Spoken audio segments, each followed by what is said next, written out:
I have set up a little character. Some of you will recognize him from My Little Pony. He's not Mayhem, Discord from My Little Pony. And set my camera on a tripod. Camera's not going to move, so I can basically do as slow a shutter speed as I want for this test. So what I'm going to do is I'm going to set an aperture and shoot, and then adjust the aperture and then compensate just with shutter speed to keep the exposure the same, so that we can just see what aperture does. Then adjust the aperture again, shutter speed, aperture, shutter speed, aperture, shutter speed, aperture, shutter speed. And that way exposure should remain pretty much consistent, but we should see the difference of what each aperture does, how that impacts depth of field. So here we go. The first one, and you're looking at the back of my camera here, you'll notice we are at an aperture of 2.8. That is the largest aperture of this lens, and therefore the shallowest depth of field. Now, I'm not going to change the focal length of the lens. I'm not going to zoom in or out. I'm not going to change the focus point. I'm going to keep the focus point right where it is. I'm going to keep the lens and the camera right where they are. And with it at 2.8, and we can kind of ignore the shutter speed and the ISO at this point, because they're just maintaining our exposure at this point. That's all they're doing, is I'm using them to manipulate and maintain our exposure.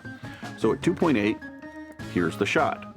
And you'll notice, it might even look a little not sharp to you. There is a sharp point in there, but it drops off very quickly. That's a very shallow depth of field. The depth of field of focus is very, very, very shallow. So the image, of course, looks soft. So now what I'm going to do is, you'll see I'm going to kick the aperture up to 4.0. So I have just halved the aperture. So I need to double something else. The shutter, and what we're going to do is the shutter. So I'm going to drop the shutter by 50% so that it's open longer, the speed. So it's open longer, twice as long, although the aperture is now half the size, so we're letting the same amount of light in. But with that aperture now of 4.0, this is the image we get. You might notice there's a little bit more in focus here. It's not a ton, but there's a little bit more in focus here. Okay, now let's kick the aperture to 5.6 and compensate that by moving the shutter speed again. And then here's the image we get. You can see things are starting to look a little bit clearer. Now again, I haven't moved anything. I haven't moved it, haven't moved the camera, haven't moved the focal length of the lens, haven't moved the focal point, anything, okay? Now let's go from 5.6 to 8. Okay, here's 8, and you can see we're starting to get a little more in focus. Now again, let's go up to an f-stop of 11. Now here's the image at 11, and we'll do one more. We'll go up to 16. And now here is the image that we get.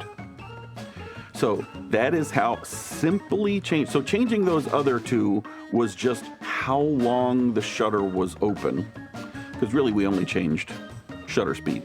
It was just how long the shutter was open. That's it. How long did we let light come into the camera? That's why we just did the one, because the aperture was getting smaller and smaller and smaller and smaller, and because of that, we just had to leave the shutter open longer because less light was getting in through that hole, so we had to let the light have longer to come in. So the whole point is that the aperture is what adjusted that depth of field. The shutter speed had nothing to do with that. Was just we needed to wait longer and longer and longer for enough light to hit the sensor to capture an image.